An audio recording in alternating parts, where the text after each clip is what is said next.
Arkadaşlar merhabalar.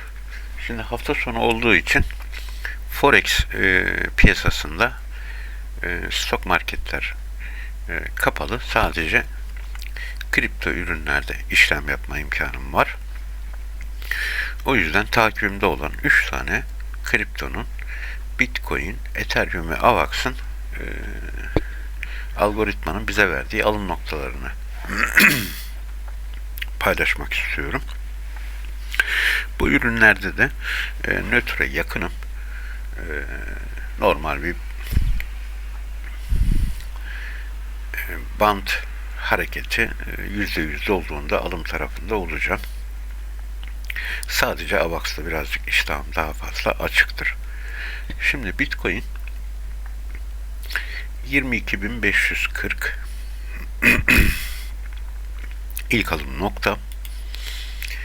Ethereum 1533 ve Avax'ta 20.05. Şimdi kriptolarda hafta sonuna girişte dün akşam manuel olarak işlem açtım. Hafta sonu bu piyasada işlem açacağım için toplamda mesela Avax'ta 7 tane pozum var. 3 tane Ethereum'da var, 2 tane de Bitcoin'de var. Yani neredeyse 12 tane var. Avax'ın 6 tanesi desek yani 1, 4,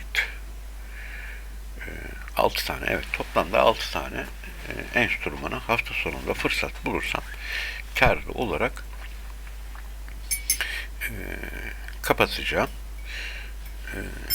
Ve Expert Advisor'ın yani algoritmanın bana verdiği işlem noktalarında elimde pozisyon olsa dahi pozisyon alacağım. Mesela en yakın Avax görünüyor 20.05. Eğer ola ki buraya bir düşüş gelirse buradan da tekrar pozisyona ek yapacağım.